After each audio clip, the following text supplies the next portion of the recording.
انټرکانټیننټل هوټل د طالب وسلوالو د وینلړلي برید تیر شو چې پکې تر 40 افغانان او بهرنیان وژل شوي وو. په هغوی کې یو یونانی پیلوټ واسیلیو هم و چې ژوندی وتلی دی.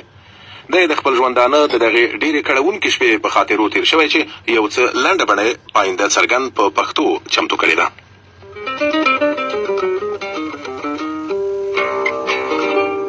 پیلوټ واسیلیو وایي هماغه ماښام یې پرېکړه کړې وه چې له خپل ملګري پیلوټ مایکل پولیکاکو سره د شپې ډوډۍ ته وختي پر 6 بجو ولاړ شي.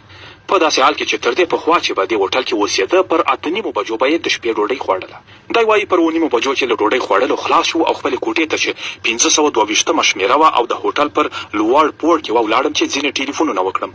8:40 دقیقې وې او زه پر ټلیفون اتنس ته غږېدم چې د هوټل د لاندې دهلیز یا لابي مې د لویې چاودنې غږ واورېد. زه د هوټل برنډې ته وختم. لاندې مې پر یوه کس سترګې ولګېدې چې په وینو کې لټ پټ و او د هوټل دننه او د باندې څخه د ډزو غږونه اورېدل کېدل.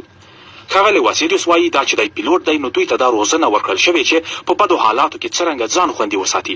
ان په عادي حالاتو کې هم دې ته پام وي چې که په یو رستورانت کې کینی نو باید د وتلو بیړنۍ لار ور معلومه وي او داسې نور. د په خونه کې 2 کټونه ول نو د یوه کټ توشکه یې د دروازې تر شا درولې وه چې د لاسي بمونو چړې یې ژوبل نه کړي. واسیلیوس وایي څراغونه مې مړه کړل او په کوټه کې پاتې شوم. دی وایي نږدې 1.5 ساعت تېر شو سربیره پر دې چې نه پوهېدم چې تر دغه وخته بریدګرو په لابي رستورانت او د هوټل په لومړي او دوهم پوړ کې نږدې ټول کسان وژلي.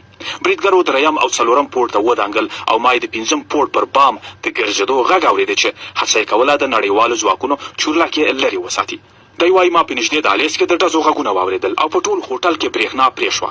پر 5م پوړ لومړنۍ کوټې ته چې بریدګر ننوتل 521مه وه.